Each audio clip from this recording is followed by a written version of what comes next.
हूँ। इस कहानी में हम लोग 3 बहनों को देखेंगे। इनमें से बड़ी बहन को एक आदमी से प्यार हो जाता है और वह उसके घर में जाकर अपनी जवानी का प्यास बुझाता है। जैसे ही उसकी छोटी बहनों को यह बात पता चलती है, वह भी उस आदमी के पास पहुँच जाती है ताकि इस आदमी के साथ घप्पा घप कर सके। दरअसल ये तीनों बहनें चुड़ैल थीं, जो कि हवस की भूखी थी। तो चलिए बिना देर किए कहानी को शुरू करते हैं। कहानी के शुरुआत में हम लोग एक खूबसूरत लड़की को देखते हैं। वह एक चाय के दुकान में चाय पीने के लिए जाती है। जब वह यहाँ बैठकर चाय पी रही होती है, तभी 2 बदमाश उसे छेड़ते हैं। वही पहले तो उन्हें इग्नोर करती है, लेकिन जब वह लोग अपनी हद पार कर देते हैं, तब वही उन पर हमला कर देती है और उन्हें मार मार कर उनके अंडे फोड़ देती है। इसके बाद वो लोग यहाँ से भाग जाते हैं। ये दोनों लोग अपने बॉस के पास आते हैं। इन दोनों के पिटते हुए चेहरे को देखकर बॉस यह समझ जाता है कि किसी ने इनकी धुलाई कर दी है। उनका बॉस उनसे गुस्से में यह पूछता है, तुम्हें कितने आदमियों ने मिलकर मारा है? तब वो लोग जवाब देते हैं, हमें किसी आदमी ने नहीं बल्कि एक लड़की ने मारा है। यह सुनकर बॉस को बहुत गुस्सा आता है और वह अपने कुछ आदमियों को लेकर वही को मारने के लिए जाता है। लेकिन जाते हुए उन्हें रास्ते में लीसू मिलती है। वो लोग लीसू से वही का पता पूछते हैं। लीसू इन लोगों से कहती है, मैं उसकी बड़ी बहन हूँ और उसने जो भी कुछ गलती की है मैं उसकी भरपाई कर दूंगी। बॉस पूछता है, तुम भरपाई कैसे करोगी? तब लीसू उसे कहती है, मैं अपने अदाओं से तुम्हारे गुस्से को ठंडा कर सकती हूँ। लीसू की यह बात सुनकर सभी लोग एक लाइन में लग जाते हैं ताकि वो लोग लीसू के जिस्म के जलवे देख सके। इस पर लीसू इनसे कहती है, मैं तुम पांचों को अकेली नहीं संभाल सकती हूँ, इसलिए मैं अपनी सहेलियों को बुला लेती हूँ। जैसे ही लीसू की सहेलियाँ यहाँ आती हैं, यह पांचों लोग उन्हें देखकर बहुत खुश होते हैं। ये लोग एक एक लड़की को उठाकर जंगल में मंगल करने के लिए चले जाते हैं। लेकिन जब यह मवाली उन लड़कियों के साथ संबंध बना रहे होते हैं, तभी वह लोग देखते हैं कि यह सारी लड़कियाँ भयानक मूर्तियों में बदल जाती हैं। यह देखकर ये लोग बहुत डर जाते हैं और यहाँ से भाग जाते हैं। उन्हें यहाँ से भागता हुआ देखकर वही और उसकी बड़ी बहन बहुत खुश होती हैं। कुछ देर के बाद इनकी बड़ी बहन कामदेव के मंदिर में जाती है। यहाँ आकर वह कामदेव की पूजा करती है। जब वह यहाँ से पूजा करके बाहर जा रही थी, तभी उसके पास एक साधु आता है और वह उससे उसका नाम पूछता है, जिस पर वह कहती है वह अजनबियों को अपना नाम नहीं बताती है और वह यहाँ से मुड़कर अपने घर जाने लगती है। वह जंगल के रास्ते से होते हुए अपने घर जा रही थी। तभी वह मंदिर वाला साधु फिर से उसके सामने आ जाता है। साधु उससे कहता है, मैं जानता हूँ तुम कौन हो और अगर तुम इंसान बनना चाहती हो तब तुम्हें अपने शरीर के हवस को अंदर दबाकर रखना होगा। साथ ही साथ वह यह भी कहता है, तुम तीनों बहनों पर बहुत बड़ी मुसीबत आने वाली है। लेकिन वह साधु की बातों पर ज्यादा ध्यान न देकर घर आकर वह अपनी बहनों को साधु के बारे में बताती है। ये लोग एक दूसरे से बातें कर ही रहे होते हैं। तभी इनकी पड़ोसन मिस वंग यहाँ आती है। वो यहाँ आते ही तीनों बहनों को गालियाँ देना शुरू कर देती है। असल में वह तीनों बहनों की खूबसूरती से बहुत जलती थी और उसे ऐसा लगता था जैसे ये तीनों बहनें मिस्टर वंग को अपनी खूबसूरती के जाल में फंसा लेंगी, जबकि ऐसा कुछ भी नहीं था। मिसेस वंग जब अपने घर में आती है, तब वह अपने पति से भी झगड़ा करती है और वह तीनों बहनों से अपने पति को दूर रहने के लिए कहती है। इधर हम लोग इन तीनों को देखते हैं। ये लोग अपने देवता के सामने बैठकर ध्यान कर रही होती हैं, लेकिन ध्यान करते हुए इनके दिमाग में मर्दों का ख्याल आने लगता है और ये लोग अपनी हवस मिटाने के बारे में सोचती हैं, जिसके कारण ये लोग ध्यान नहीं लगा पाती हैं। असल में ये तीनों बहनें चुड़ैल थीं और ये लोग कई सालों से इंसान बनने के लिए कड़ी तपस्या कर रही थीं। कुछ के बाद रात हो जाती है और यह तीनों लोग आराम से सो रहे होते हैं। तभी इनमें से सबसे छोटी बहन जग जाती है, क्योंकि उसे बहुत बुरे सपने आ रहे थे। इसके बाद वह बाहर घूमने के लिए जाती है, लेकिन जब वह बाहर आती है तब वह देखती है लीसू खुले में ही नहा रही है और वह साथ ही साथ अपने अंगों को भी सहला रही थी। लीसू की खूबसूरती और उसके भीगे बदन को देखकर वही को भी फीलिंग्स आने लगी और वह भी उसके साथ नहाने लगती है। तभी इनकी बड़ी बहन की नींद खुल जाती है और वह अपनी बहनों को यहाँ नहीं पाती है। जब वह बाहर आता है तो उनके दोनों बहनों को साथ में नहाता हुआ देखती है। दोनों को ऐसा करता हुआ देखकर वह भी गर्म हो जाती है, लेकिन वह अपने हवस को दबा लेती है क्योंकि उसे जल्दी से जल्दी इंसान बनना था। अगले दिन इनमें से बड़ी बहन जंगल में जाती है और वह देखती है कुछ बदमाश एक आदमी का पीछा कर रहे हैं। तभी वह यहाँ आकर सभी बदमाशों को अपनी शक्तियों से मारती है और उन्हें यहाँ से भगाकर उस आदमी की जान बचा लेती है। इस आदमी का नाम जॉन था। वह यहाँ भागते हुए काफी जख्मी हो चुका था, इसलिए फई उसे छोड़ने के लिए उसके घर तक आती है। जॉन का घर काफी बिखरा हुआ था। जब जॉन फ्रेश होने के लिए जाता है, तब फिर से फई अपने शक्तियों का इस्तेमाल करती है और सारे सामान को अपनी जगह पर रख देती है। जब जॉन बाहर आता है, तब वह अपना साफ सुथरा घर देखता है और वह फई को थैंक यू बोलता है। फई उसे बोलती है, आज के बाद मैं तुम्हारे घर आया करूंगी और यहाँ आकर मैं तुम्हारे सारे काम कर दूंगी। जिस पर जॉन उससे कहता है, मेरे पास इतने पैसे नहीं है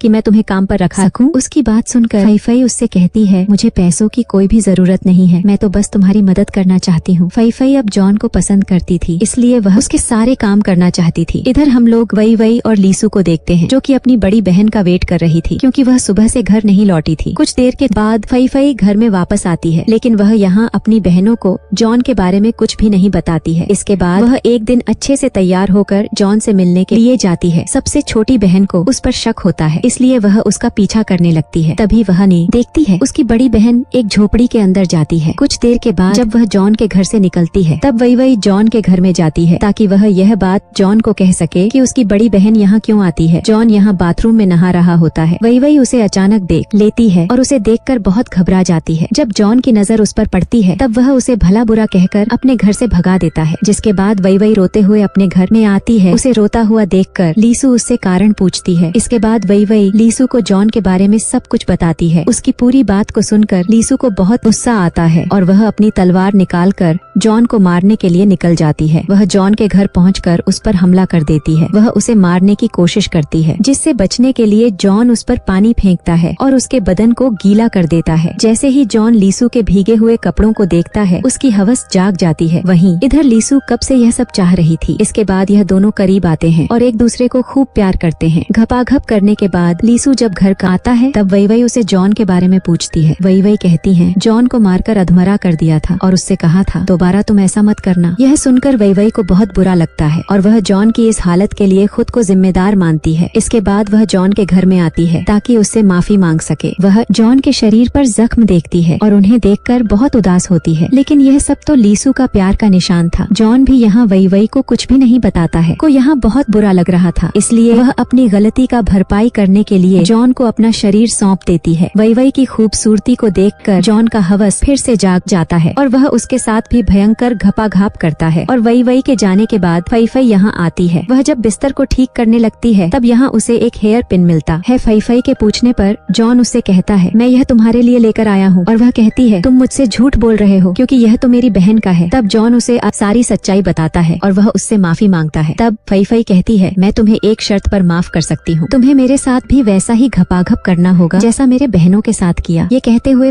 फई अपने कपड़े उतार देती है। इसके बाद जॉन उसके साथ भी घपाघप करता है। हम लोग तीनों बहनों को उनके घर पर देखते हैं। यह लोग यहाँ खाना खा रही होती हैं। ये लोग साथ तो बैठी हुई थी, लेकिन दूसरे से कोई भी बात नहीं करती है। अपनी बहनों को नजरें चुराता हुआ देखकर फई उनसे पूछती है, आखिर तुम लोगों को क्या हुआ है और तुम दोनों ऐसे अजीब बर्ताव क्यों कर रही हो। जिस पर वो दोनों बहनें ये कहती हैं, हमने जॉन के साथ घपाघाप किया है। अब फई भी उन्हें सब कुछ सच बता देती है। वो कहती है, मैंने भी जॉन के साथ जिस्मानी खेल खेला है। ये लोग बातें कर ही रहे होते हैं, तभी यहाँ पर जॉन आ जाता है। उसे यहाँ देखकर ये तीनों बहनें बहुत खुश होती हैं और ये तीनों उसके गले लग जाती हैं। इसके बाद ये चारों लोग बहुत मस्ती करते हैं। एक दिन जब वो चारों एक साथ बिना कपड़ों के नहा रहे होते हैं, तभी मिस्टर वंग उन्हें देख लेता है। इसके बाद वह अपनी पत्नी के पास जाता है और वह उसे सब कुछ बता देता है। अपने पति की बात सुनकर मिसेस वंग तीनों बहनों के घर में आती हैं और वह जॉन के बारे में पूछती हैं, जिस पर फई कहती है, वो हमारा मेहमान है जो कि कुछ दिन हमारे साथ रहने के लिए आया है। यह सुनकर मिसेस वंग उन्हें धमकी देती है कि मैं तुम्हारी गंदी हरकतों के बारे में पूरे गाँव को बता दूंगी। ये तीनों बहनें उसकी धमकी से काफी घबरा जाती हैं। इसके बाद वो लोग जॉन के पास जाकर उसे अपने घर जाने के लिए कहती है। जॉन उनकी बात मान लेता है, लेकिन यहाँ से जाने से पहले वह उनके साथ बैठकर कुछ खाना चाहता है। अब वह चारों लोग बैठकर फल खा रहे थे, जिनके बीज मिसेस वंग के मुंह से निकल रहे थे। असल में जॉन कोई आम इंसान नहीं था, बल्कि इन तीनों बहनों की तरह वह भी कई शक्तियों का मालिक था। कुछ दिनों के बाद जॉन अपने घर में बैठा हुआ था, क्योंकि उसकी तबीयत ठीक नहीं थी। वह देखने में काफी बूढ़ा लग रहा था। इसके बाद वह अपनी शक्तियों का इस्तेमाल करके एक लड़की को अपने वश में कर लेता है। उधर हम लोग तीनों बहनों को देखते हैं कि इनके शरीर में अचानक बाल उगाए थे।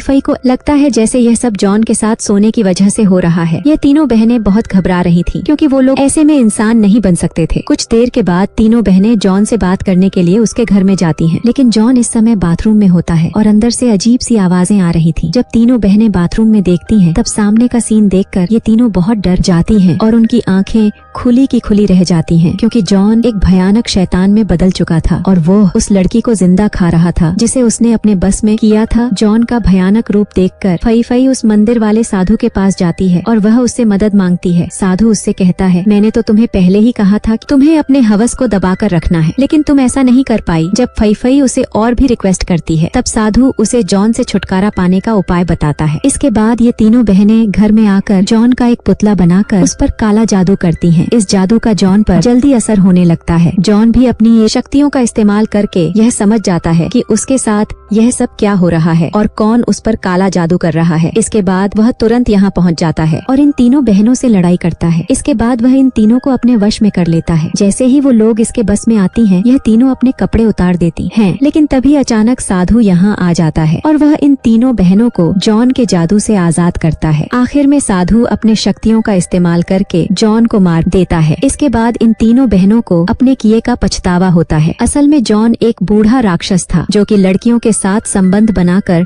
जवान और तंदुरुस्त रहता था। जहाँ कहीं भी लड़कियों की हवस जागती थी, जॉन वहाँ पहुँच जाता था। अगर आपको यह कहानी अच्छी लगी हो तब एक लाइक जरूर कर देना और मेरे चैनल को जरूर सब्सक्राइब कर लेना। तो मिलते हैं नेक्स्ट वीडियो में। धन्यवाद।